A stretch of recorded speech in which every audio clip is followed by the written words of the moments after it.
Assalamualaikum students, I am Khurram Ikram. Welcome to all of you on my YouTube channel Effective English. Students, last time we had discussed about indefinite pronoun, and today we will talk about distributive pronoun, demonstrative pronoun, reflexive pronoun and intensive pronoun one by one. In today's lecture, I will give you the examples related to these pronouns and I will also tell you how can we use them in sentences. So let's start today's discussion. Distributive pronoun. It is a pronoun which denotes persons or things of groups separately. That's why they always become singular and followed by singular verb. Student ये जो distributive pronoun होता है इसके नाम से ही पता चलता है ये चीज़ों को डिस्ट्रीब्यूट करके दिखाता है, यानी कि कोई भी जो पर्सन्स का ग्रुप है या चीज़ों का ग्रुप है उसमें से एक एक चीज़ को अलग करके सेपरेटली करके जो दिखाया जाता है वो डिस्ट्रीब्यूटिव प्रोनाउन के ज़रिए दिखाया जाता है. Here are some of the examples: each, every, either, neither. ये स्टूडेंट्स इसकी एग्जांपल्स हैं. अब हम देखते हैं कि इनको यूज़ कैसे किया जाता है सेंटेंसेस में, क्योंकि ये सेंटेंस में जब भी आते हैं ये सिंगुलर ट्रेड होते हैं. Each of the students has to submit his own assignment. अब स्टूडेंट आपने ये जो वर्ड स्टूडेंट्स आया है इसको देखकर कंफ्यूज नहीं होना. एक्चुअली स्टूडेंट में से एक एक को असाइनमेंट सबमिट करवानी है, यानी कि ये बात हो रही है एक एक स्टूडेंट की. तो ज़्यादा सारे स्टूडेंट में से एक एक स्टूडेंट को सेपरेटली दिखाने के लिए जो प्रोनाउन यूज़ किया गया है डिस्ट्रीब्यूटिव वो ईच यूज़ किया गया है. तो ईच को अगर आप इस तरीके से जब भी लगा देखें सेंटेंस में तो उसके साथ जो हेल्पिंग वर्ब आएगा वो हैज़ आएगा, हैव नहीं आएगा. वाज आएगा, वर नहीं आएगा. इज़ आएगा, आर नहीं आएगा. सिमिलरली सेकंड सेंटेंस देखते हैं. Each of you is really brave. अब तुम यूज जो है वो दो काम करता है, वो सिंगुलर भी होता है, किसी एक शख्स के लिए भी बोला जा सकता है और ज़्यादा लोगों के लिए भी. अब यहाँ पर यू प्लूरल की सेंस में है. ईच ऑफ यू, आप में से हर एक या एक एक, इज़ रियली ब्रेव, बहुत बहादुर है, and need of the country, और वो मुल्क की ज़रूरत है. तो student each, every, either, neither, ये वर्ड्स जो हैं ये लैंग्वेज में जब इस्तेमाल होते हैं तो इनके साथ जो हेल्पिंग वर्ब आते हैं वो एक्चुअली सिंगुलर आते हैं. इसके अलावा ये जो डिस्ट्रीब्यूटिव प्रोनाउन है ईच, एवरी, ईदर, नीदर, ये एडजेक्टिव की तरह भी काम करते हैं. तो हम ये भी बात करेंगे कि ये कब एक प्रोनाउन की तरह बात करते हैं और कब ये एज अ एडजेक्टिव यूज़ होते हैं. और स्टूडेंट आगे चलकर हम मज़ीद डिस्कशन करेंगे डिमॉन्स्ट्रेटिव प्रोनाउन पे, रिफ्लेक्सिव प्रोनाउन पे, इंटेंसिव प्रोनाउन पे, और इनकी एग्जांपल्स भी देखेंगे और इनका सेंटेंस में यूज़ भी देखेंगे. सब हम देखते हैं जो बाकी के डिस्ट्रीब्यूटिव प्रोनाउन है इनको कैसे यूज़ किया जाता है इंग्लिश लैंग्वेज में. जैसे एवरी है, ईदर है, नीदर है, और ईच को, ईदर को, नीदर को, इनको एडजेक्टिव के तौर पर कैसे इस्तेमाल किया जाता है और प्रोनाउन के तौर पर कैसे किया जाता है. सबसे पहले बात कर लेते हैं एवरी की. I enjoyed every minute of the journey. मैंने सफ़र के हर लम्हे को इंजॉय किया, उससे लुत्फ़ उठाया, मज़ा किया.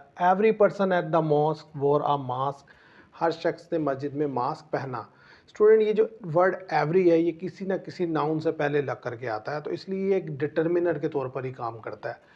इसको अगर आप देखें ईच के कंपैरिजन में तो ईच जो है ये टू और मोर देन टू के केस में इस्तेमाल होता है और एवरी को सिर्फ और सिर्फ हम मोर देन टू के केस में इस्तेमाल करते हैं. मतलब ये कि अगर आप दो लोगों की बात कर रहे हैं तो आप कह सकते हैं ई स्टूडेंट्स, लेकिन ईच ऑफ द स्टूडेंट्स या ई स्टूडेंट, ई स्टूडेंट्स नहीं, ईच ऑफ द स्टूडेंट्स या ईच स्टूडेंट. लेकिन एवरी को आप तभी यूज़ करेंगे अगर आप मोर देन टू यानी कि दो से ज़्यादा स्टूडेंट्स की बात कर रहे हैं तो फिर आप एवरी का वर्ड यूज़ कर सकते हैं. अदरवाइज़ वो आप वहाँ पर एवरी का वर्ड यूज़ नहीं कर सकते. ईच का ये है कि आप दो की बात करें या दो से ज़्यादा की, दोनों केसेस में आप ईच को यूज़ कर सकते हैं. आप स्टूडेंट्स हम देख लेते हैं जैसे कि ईदर है, नीदर है, ईच है. अगर ये किसी नाउन से पहले आ जाते हैं तो फिर तो ये एडजेक्टिव का काम करेंगे, अदरवाइज ये डिस्ट्रीब्यूटिव प्रोनाउन है. अब either of the two athletes is a footballer. इस सेंटेंस को भी देखते हैं, पहले इसको देख लेते हैं. Either path will get us out of the park. दोनों में से कोई भी रास्ता हमें पार्क के बाहर ले जाएगा। अब पाथ से पहले इधर लग करके आया तो यहाँ पर ये एडजेक्टिव का काम कर रहा है। Either of the two athletes, दोनों एथलीट्स में से कोई एक इज़ अ फुटबॉलर, फुटबॉलर है। यहाँ पर इधर जो है ये डिस्ट्रीब्यूटिव प्रोनाउन है। ऐसे ही अगर आप नीदर को देखें, neither of them describe the topic very well, किसी ने भी टॉपिक को बेहतर से एक्सप्लेन नहीं किया। यहाँ पर नीदर प्रोनाउन है और नीदर आंसर साउंडेड राइट, कोई भी जवाब जो है वो दुरुस्त नहीं था। यहाँ पर नीदर आंसर से पहले आया है तो आंसर एक नाउन है और यहाँ पर नीदर क्या है, आपका डिस्ट्रीब्यूटिव एडजेक्टिव है। इसी तरीके से अगर आप ईच को देखें, each person got a turn to ride a horse, person से पहले ईच लग कर के आया है तो यहाँ पर ईच क्या है, एडजेक्टिव का काम कर रहा है। तो स्टूडेंट अगर तो ये किसी नाउन से पहले लग कर के आ जाता है, ईच, ईदर, नीदर, तो ये वहाँ पर डिस्ट्रीब्यूटिव एडजेक्टिव होते हैं, अदरवाइज ये डिस्ट्रीब्यूटिव प्रोनाउन होते हैं। और इनके साथ जो वर्ब लग कर के आते हैं वो हमेशा सिंगुलर आते हैं। अब हम बात कर लेते हैं स्टूडेंट्स डिमॉन्स्ट्रेटिव प्रोनाउन की। जो डिमॉन्स्ट्रेटिव प्रोनाउन है, that point two specific things और पर्सन, किसी एक चीज़ की बात हो, पॉइंट आउट करके बात हो रही है, या ज़्यादा की, दूर की चीज़ हो या करीब की, तो उसके लिए जो प्रोनाउन यूज़ किए जाते हैं वो कौन से हैं, डिमॉन्स्ट्रेटिव प्रोनाउन। करीब की चीज़ के लिए दिस यूज़ किया जाता है, दूर की चीज़ के लिए दैट, करीब की ज़्यादा चीज़ों के लिए दीज, और दूर की ज़्यादा चीज़ों के लिए दोज यूज़ किया जाता है। They are also use as an adjective when they modify noun और प्रोनाउन, जब ये नाउन और प्रोनाउन को मॉडिफाई करते हैं तो फिर ये क्या, एडजेक्टिव का रोल प्ले करते हैं, अदरवाइज ये प्रोनाउन होते हैं। Here are some of the examples, this is a boy. अब इस सेंटेंस में अगर आप दिस को देखें तो दिस एक प्रोनाउन के तौर पर आया और ये एक बॉय, एक लड़के की तरफ इशारा कर रहा है। लेकिन सेकंड सेंटेंस में अगर आप देखें तो बुक से पहले दिस लग करके आया, और बुक क्या है, नाउन, और नाउन से पहले अगर कोई चीज़ लग करके आती है तो वो नाउन के बारे में बताती है। तो जो नाउन के बारे में बताए वो क्या होता है, एडजेक्टिव। तो यहाँ पर दिस एडजेक्टिव का काम कर रहा है और फर्स्ट सेंटेंस में दिस जो है प्रोनाउन का काम कर रहा है। दैट इज़ अ पेन, अब ये वो पेन है। दूर की चीज़ हो, एक चीज़ हो, उसके लिए दैट यूज़ किया जाता है। करीब की ज़्यादा चीज़ों के लिए दीज आर चेयर्स, और दूर के ज़्यादा चीज़ों या लोगों के लिए दोज आर बॉयज़। तो स्टूडेंट्स जो दिस है, दैट है, दीज है, दोज है, इनको जब हम इंग्लिश लैंग्वेज में यूज़ करते हैं तो एक्चुअली पॉइंट आउट करने के लिए यूज़ करते हैं, इशारा करके बताने के लिए कि किस चीज़ के बारे में बात की जा रही है। तो अब उसमें अगर तो ये प्रोनाउन के तौर पर आएंगे तो इनके फ़ौरन बाद नाउन नहीं आएगा, लेकिन अगर इनके फ़ौरन बाद नाउन आ जाता है, this boy, that girl, these chairs, those books, तो इसका मतलब है यहाँ पर दिस, दैट, दीज, दोज जो हैं वो एज एन एडजेक्टिव आ रहे हैं।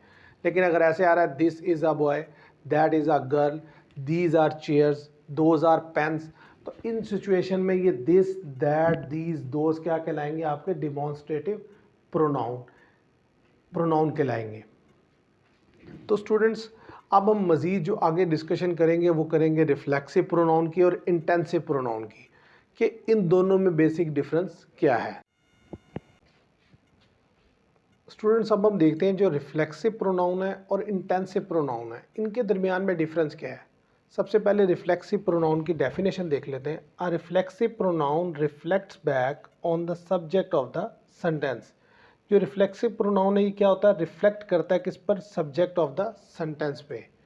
अगर हम देखें इंटेंसिव प्रोनाउन को तो ये क्या करता है, इट एड्स एम्फेसिस और इंटेंसिटी टू अ नाउन, कि जो भी नाउन है, जो भी सब्जेक्ट है, उसके ऊपर क्या करता है, एम्फेसिस और इंटेंसिटी शो करता है, उसमें मज़ीद इंटेंसिटी पैदा करता है। तो अब स्टूडेंट्स अगर हम देखें जो रिफ्लेक्सिव प्रोनाउन है ये इन और इंटेंसिव प्रोनाउन है, या दोनों डिफरेंस क्या है इन दोनों में, क्योंकि अगर इनकी एग्जांपल्स देखें तो सेम है, himself, herself, themselves, ourselves, yourself, itself, myself, ये सब के सब जो हैं ये रिफ्लेक्सिव प्रोनाउन की तरह भी इस्तेमाल हो जाते हैं और इंटेंसिव प्रोनाउन की तरह भी इस्तेमाल हो जाते हैं। अब इम्पॉर्टेंट चीज़ जो जानने की है वो ये है कि कब ये रिफ्लेक्सिव प्रोनाउन होते हैं और कब ये इंटेंसिव प्रोनाउन होते हैं। तो स्टूडेंट यहाँ पे एक बड़ी इंपॉर्टेंट चीज़ मैंने लिखी है, when you remove reflexive pronoun from a sentence the sentence feels incomplete. जब आप किसी सेंटेंस में से रिफ्लेक्सिव प्रोनाउन को निकाल देते हैं तो वो जो सेंटेंस है फिर वो इनकम्प्लीट होता है। कैसे? अगर इधर एग्जांपल देखें, he had to force himself to work out each morning. उसे फोर्स करना पड़ता था, किसको? हिमसेल्फ, खुद को, टू वर्कआउट ईच मॉर्निंग, हर सुबह वर्कआउट करने के लिए, एक्सरसाइज करने के लिए। अगर स्टूडेंट में इधर से मैं हिमसेल्फ निकाल दूं तो ये हो जाएगा he had to force to workout each morning. हमें पता ही नहीं चलेगा कि उसे किसको फोर्स करना पड़ता था।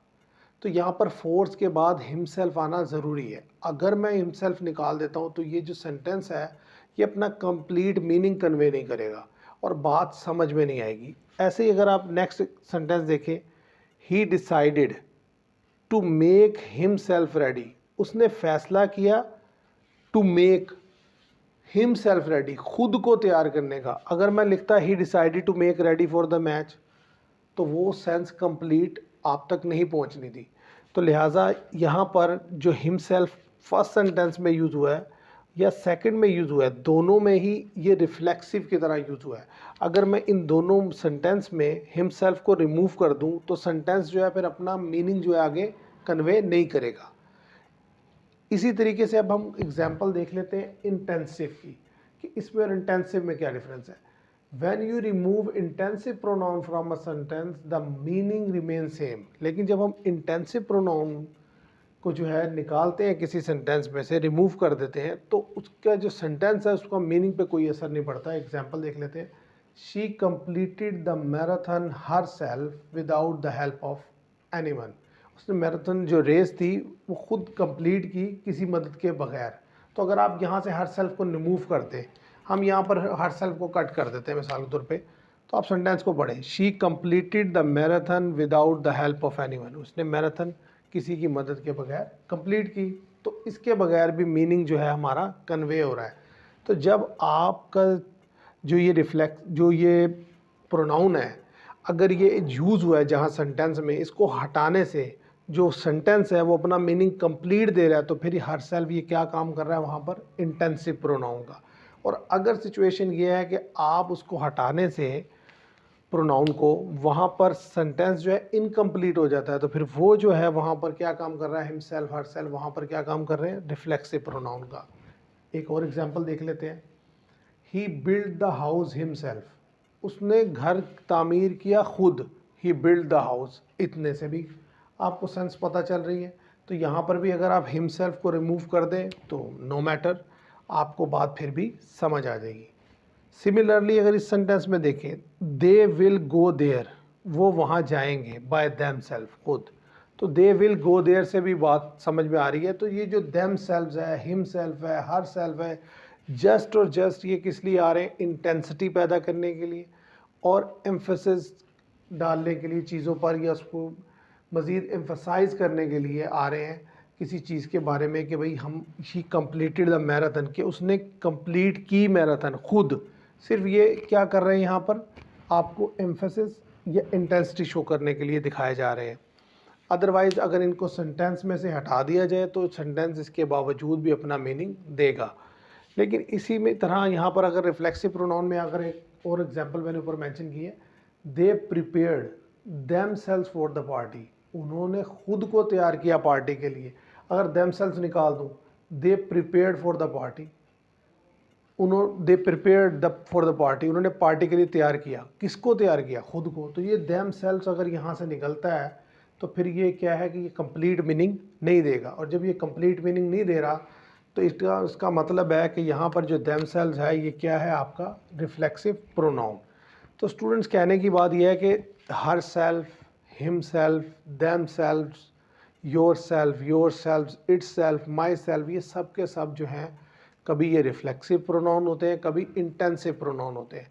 अगर तो सेंटेंस में जहाँ ये इस्तेमाल हुए हैं इनको निकालने से उस सेंटेंस का जो मीनिंग है वो इनकम्प्लीट हो जाता है, तो फिर तो ये रिफ्लेक्सिव प्रोनाउन के तौर पर वहाँ इस्तेमाल हुए हैं।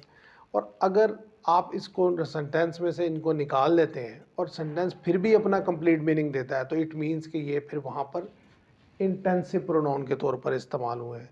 तो स्टूडेंट्स ये था आज का लेक्चर। अगर आपको मेरा ये लेक्चर पसंद आया हो तो मेरे चैनल को सब्सक्राइब करें और वीडियोस को ज़्यादा से ज़्यादा शेयर करें और लाइक करें। Thank you very much.